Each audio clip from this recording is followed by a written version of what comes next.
को मुबारक हो। मैं मिशेल चंदा आप सभी का स्वागत करती हूँ इस हफ्ता के बस के भाग में। और हम एक बार फिर धन्यवाद देते हैं कि आप अपना वक्त को निकालकर हमारे संग इस भाग में शामिल हुए हैं।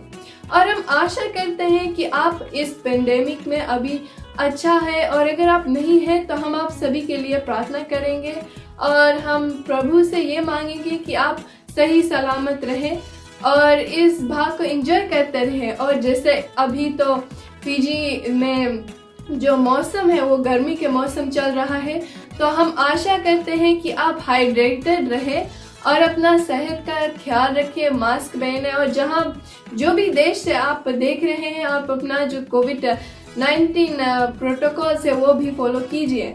तो हम मास्टर्स वेलकम अब देना चाहते हैं होली स्पिरिट को, जो हमारे संग इस कार्यक्रम भर रहेंगे और हमको परमेश्वर के बारे में जानने और मदद करेंगे। तो इसी वर्ड से हम आप सभी को एक बार फिर स्वागत करना चाहते हैं। तो आप सभी अब अपना दिल थाम के बैठिए, क्योंकि हम अब इस कार्यक्रम का पहला गीत में शामिल होंगे।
खुशी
when my mom was 5 months pregnant.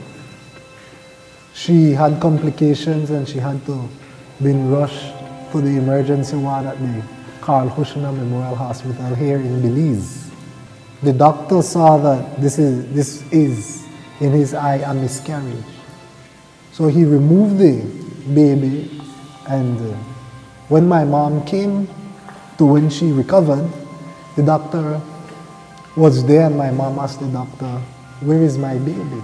And because of the surgery, she had to be laid there. And every nurse and doctor that would change shift, she would ask them, "Where is my baby?" And they all tell her, "Miss, you need your rest." So the doctor said, "Miss, you have more children at home. Why are you wasting time here? You didn't have a baby. No 5-month pregnancy can live." My mother then got up when it was time for her to be discharged from the hospital. And she went to where she saw the doctor through her baby. And there she went and she picked up the cloth, and there she noticed that her baby was breathing. She then took a rock that she had in her own purse and wrapped the baby up, put it in her dress pocket, and she left for home. The police officers came and said, "Miss, you have stolen hospital's property and you will be charged." Because of the nature of her offense, she was summoned to court on so many times, so many accounts. And one day, she had to take me back to the hospital because I fell very sick. And when she took me back to the hospital, she met the same doctor. The doctor was then surprised because this fetus is still alive. And there my mom said, "Listen, just help this baby in any way you can." The doctor said this baby will die anyway, so just give them the blood. This baby won't live past midnight. They give the blood. And sure enough, 6 o'clock in the morning, the fetus was still alive. The doctor was amazed. The doctor was, "How on earth is this possible?" He then got on his phone and he called other associate doctors from Guatemala and Jamaica to arrange how they can send this baby, which is me, to them to practice and to see how long a fetus can live. My mother then wouldn't have that. She said no. But at this time they had already called the police department. The police was already standing guard at the door. My mom knew now that she has to act.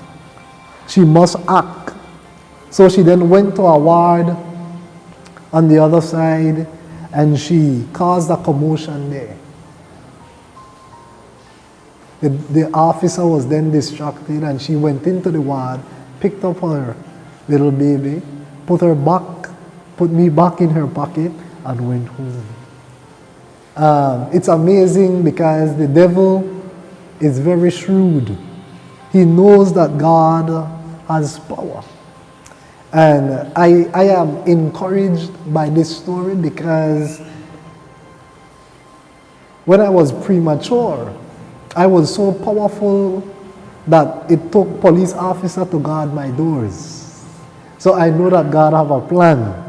She went home and she said the only help she had was a voice. She said a voice would tell her what to do with this infant. I came to know that voice as the Holy Spirit. The Holy Spirit would teach her. Jesus promised that, Jesus said, "I go, but I will send the Holy Spirit, which will lead you." And she was taught how to raise me up in that delicate stage by the Holy Spirit. And it took one year. I fell sick. I survived the whole year. Praise the Lord. I fell sick and she had to take me back to the hospital. The doctor was amazed that this fetus still lives. The doctor then, instead of recognizing that there is a power beyond human understanding, the doctor then engaged in discouragement. He told my mother, he said, listen, I have seen many cases like this. This child won't walk, would never walk. This child will be blind at the age of 2. And at the age of 5, this child will die. Well, at the age of 6, sorry to disappoint the doctor, at the age of 6, I started primary school. I wasn't blind. I wasn't crippled. I then went on to high school, and I am now studying theology to be a minister of the gospel. I believe God has called me at a very early age to be a part of a movement for the end times that will build up the kingdom of God. Not by might nor by strength, according like Zechariah says, but by the Spirit, said the Lord. So my purpose is here, like Jesus, I am about my Father's business.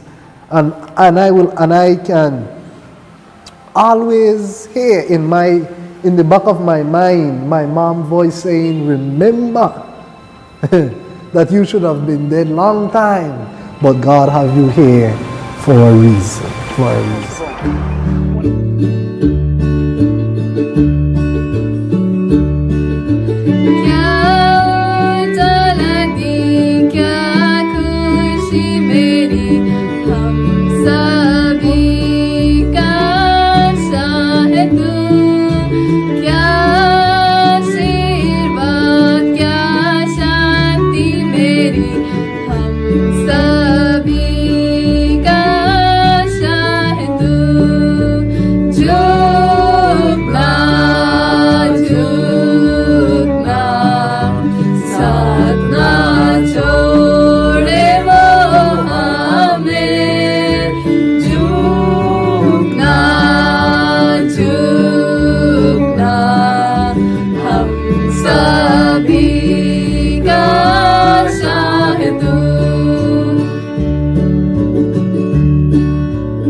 पिछले सप्ताह देखे थे एक सवाल को, इस सप्ताह मेरे दिल में एक और सवाल गूंज रहा है और वो है कि do I need to go to church. तो अब हम आग्रह करते हैं कि पास्टर मार्क फिनली हमें इस सवाल का जवाब दें। Pastor mark फिनली sir. The Bible teaches this. You know, it's an interesting question. Do I need to go to church? My question is, has the Holy Spirit placed in your heart the desire to go to church? What is church? Church is a community of believers where we meet together to nourish one another, to support one another, to encourage one another. We come each week, we listen to the singing. It inspires our hearts. We listen to the prayers, and our prayers ascend to heaven with those that are praying from the platform. We listen to the Word of God, and it's life transformational. Now, let me give you two Bible texts that may help you on this. We grow in community. Christian faith is meant to be done in community. And here, in the book of Leviticus, the Bible puts it this way. It talks about the Sabbath in Leviticus 23, verse 3. 6 days shall work be done, but the seventh day is a Sabbath of solemn rest, a holy convocation. Now, what's a convocation? A convocation is gathering together. So, from ancient times, all through the Old Testament, God's people gathered together. We find that as well in the New Testament in Acts, the 2nd chapter. The Bible says they met. They shared, they broke bread together, they ate together, they studied the Word together, they sang together. That's the New Testament model. What about the last days of verse history? Hebrews, the 10th chapter, the 25th verse. It puts it this way. It says, let us consider one another in order to stir up love and good works. That's verse 24. Not forsaking, notice this, not forsaking the assembly of ourselves together, as some is, but encouraging one another, and so much more as you see the day approaching. So Paul says, as the coming of Christ draws near, we will need to gain strength from one another, courage from one another. So put these facts together. Old Testament, they met together to encourage, strengthen one another. Listen to the Word of God. New Testament, they met and encouraged one another. Listen to the Word of God. Before the end time, he says, don't forsake the gathering of yourselves together. If you are not attending church on a consistent basis, and you can, now there are some people that say, well, you know, I'm ill, I can't do it. That's a whole different world. There are some physical liabilities that keep us from attending church. But if you can attend church and you're not, you are missing a spiritual blessing. You're missing an opportunity to grow in Christ. You're missing to have developed friendships and relationships that are going to make a difference for you for all eternity. So I would encourage you, find a Sabbath-keeping church and attend.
से स्वागत करना चाहता हूँ। मेरा नाम Paul Roshan Singh है और मैं नसीनु हिंदी स्पीकिंग चर्च जाता हूँ।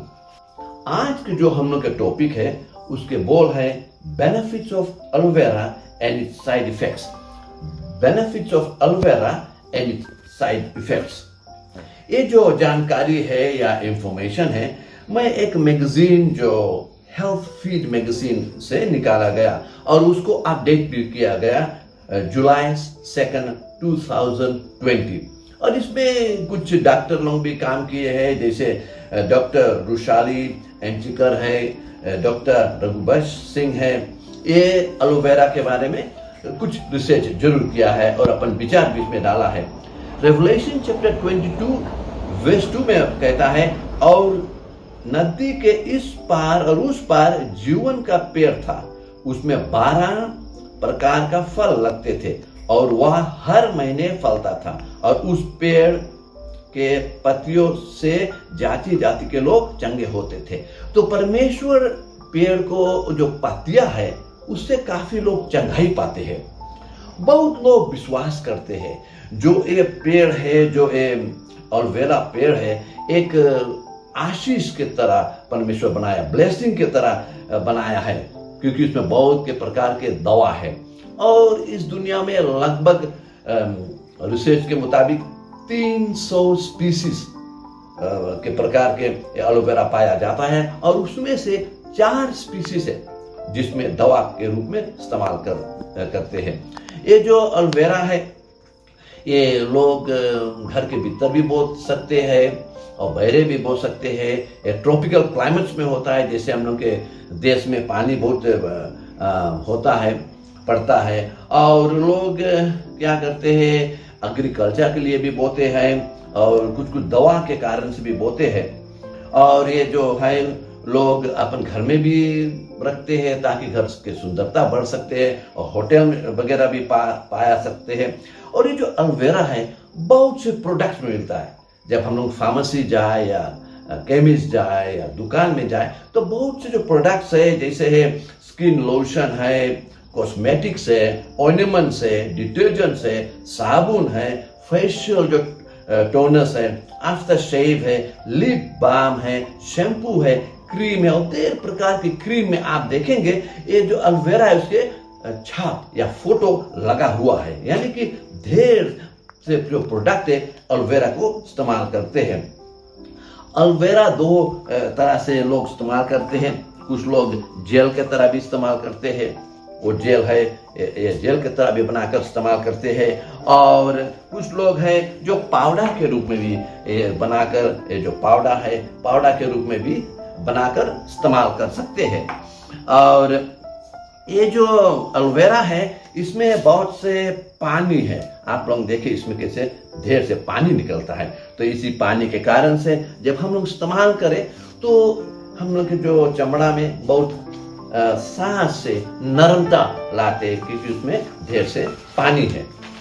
और इसमें ये जो जेल है, जब हम लोग जेल देखें, जो जेल के रूप में बना भी जाता है एलोवेरा, उसमें बहुत से विटामिन्स पाया जाता है और मिनरल्स पाया जाता है जो हम लोग के स्वास्थ्य के लिए बहुत अच्छा है। जैसे विटामिन ए है, सी है, ई है, B1 है, B6 है, पोटेशियम है, कैल्शियम है, मैग्नीशियम है, और उसमें 18 तरह का अमीनो एसिड्स पाया जाता है जो हम लोग के स्वास्थ्य के लिए अच्छा है। तो आप लोग देख सकते हैं डॉक्टर लोग ये बहुत कुछ जो हम लोग के स्वास्थ्य के लिए अच्छा है वो एलोवेरा में पाया जाता है।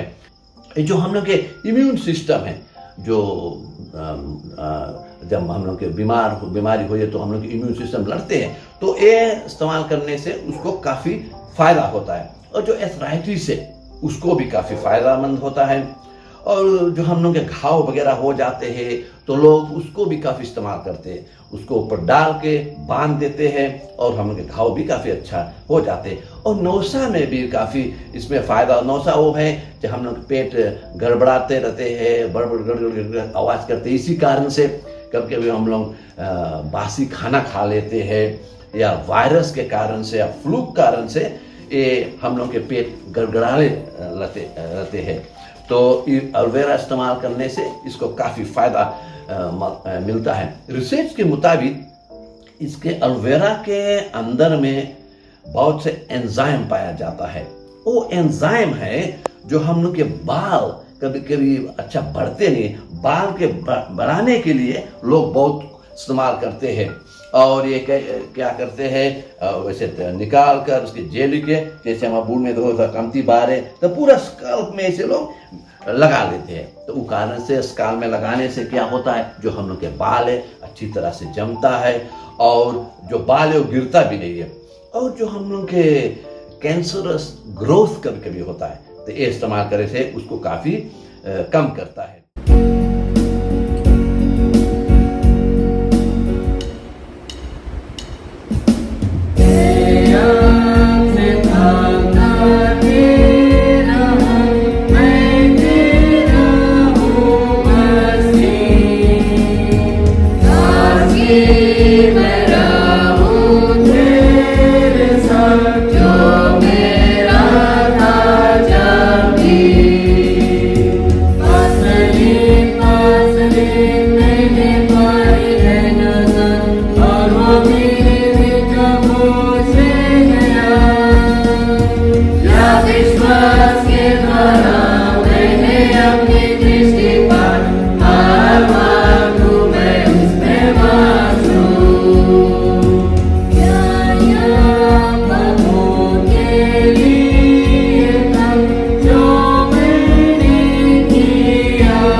हिंदी स्पीकिंग चर्च की ओर से आप सबको अपने इस वेस्टर्स प्रोग्राम में स्वागत करती हूँ। चलो दोस्तों, एक बार फिर हम लोग पहले से शुरुआत करते हैं अपने इस वेस्टर्स प्रोग्राम में। जो पहला हम लोग के जो बाइबल वेस रहेगा उसमें हम लोग देखेंगे जेनेसिस में से जेनेसिस चैप्टर 1:29। हमेशा हम लोग यही सोचते हैं कि जब हम लोग कुछ अच्छे खाना खाएंगे तभी हम लोग का स्वास्थ्य जो है वो ठीक रहेगा, लेकिन हम लोग को ये जानना बहुत जरूरी है कि आजकल ये दुनिया इतना बदल गई है कि जो भी कुछ हम लोग खाते हैं पीते हैं उससे हम लोग के स्वास्थ्य को बहुत हानिकारक होता है। चलो हम लोग देखते हैं कि इसके विषय में बाइबल क्या कहता है कि खाने से ही हम लोग हमेशा अच्छे स्वास्थ्य पा सकते हैं कि परमेश्वर के वचन से भी पा सकते हैं। तो हमारा जो पहला बाइबल वेस है जेनेसिस 1 20 और 9 में देखते हैं, ये कहता है, मैंने तुम्हें हर एक तरह के पेड़ के दाने दिए हैं और हर एक पेड़ के फल जो तुम्हारे भोजन रहेंगे। तो इसी तरह हम लोग देखते हैं कि परमेश्वर ने शुरुआत से हम लोग के लिए सब कुछ तैयारी कर रखा है कि जो उसने हम लोग को दिया है, ये जो पेड़ है, ये जो फल है, ये सब अगर हम लोग खाते हैं तो हमारे स्वास्थ्य हमेशा अच्छा रहता है। मैं ये नहीं कहती हूँ कि हमें खाना छोड़ देना चाहिए, नहीं, लेकिन जो हम खाए वो सोच समझ के खाए कि अगर हम ये चीज खाएंगे हमारे स्वास्थ्य पर क्या असर पड़ेगा। और फिर हम लोग जब आगे बढ़ते हैं तो और बाइबल वचन है जो हम लोग आज बांटेंगे आप लोग के पास साथ। तो आप जान सकते हैं कि जब भी आप परमेश्वर के वचन पढ़े और समझे, उससे भी आपके जो अंदर का स्वास्थ्य है वो कैसे ठीक हो सकता है। चलो आगे बढ़ते हैं। यिर्मयाह 30 और 1 साथ में देखते हैं, कहता है, मैं आपके स्वास्थ्य को लौटाऊंगा और आपके चोट को ठीक करूंगा, हील योर वुंड्स। तो ये कहता है कि अगर हम लोग अपना मन से वचन पढ़े, परमेश्वर जो है हम लोग का जो अंदर का जो मन है उसे लौटाएंगे, रिस्टोर करेंगे। और जो चोट है हम लोग के अंदर हम लोग महसूस करते हैं, कैसा चोट है, हम लोग परमेश्वर से प्रार्थना करते हैं कि हम लोग के स्वास्थ्य नहीं अच्छा है, हम लोग बीमार है, हमेशा परमेश्वर और ये जो वचन हम लोग अपने जो पूरे मन से नहीं पढ़ते हैं, ये सब लेकर ये सब चोट है जो हम लोग के मन में बसा है, जो हम परमेश्वर से कहते हैं कि मदद करो कि हम लोग चंगाई पाए आपके द्वारा। और आगे चलते हैं, एक्सोडस देखते हैं 20:3 में और 20:5 में कहता है, परमेश्वर के स्तुति और आराधना करो और उसका आशीष तुम्हारे खाने और पानी पर रहेगा। वो हमें बीमारी से हमेशा दूर करेगा। तो ये इसका मतलब है कि अगर हम लोग परमेश्वर के वचन अपने दिल और मन से करेंगे, ये जो खाना पानी है, ये जो हम लोग पका कर खाते, ये नहीं है, ये खाना पानी वचन में से है। उसका यही सही मतलब है कि परमेश्वर के वचन अपने स्तुति आराधना से करो और उसके खाना पानी जो फल है आपका वो पाओगे। फिर हम लोग और आगे जाते हैं, बाइबल की वेस में देखते हैं, 1 कोरिन्थियंस क्या कहता है, 6:19 और 20। चलो हिंदी कुछ अंग्रेजी में बोल के उसके फिर हम लोग हिंदी में आपके समझाते हैं। Do you not know that your bodies are temples of the Holy Spirit, who is in you, whom you have received from God? You are not your own. You were bought at a price. Therefore, honor God with your bodies. क्या आप नहीं जानते कि आपका जो शरीर है वो पवित्र आत्मा के मंदिर है जो आपको दिया गया है। और हाँ, हम लोग कैसे पवित्र आत्मा पाते हैं? प्रार्थना के द्वारा हम लोग पवित्र आत्मा पाते हैं। तुम एक खुद अपने पे नहीं हो, तुम्हें एक कीमत पे लाया गया है, जो परमेश्वर हम लोग के पाप के लिए मरा था, उससे लिए हम लोग के लिए लाया गया है। और इसलिए परमेश्वर के आदर्श करना और अपने पूरे शरीर से करना, ठीक है।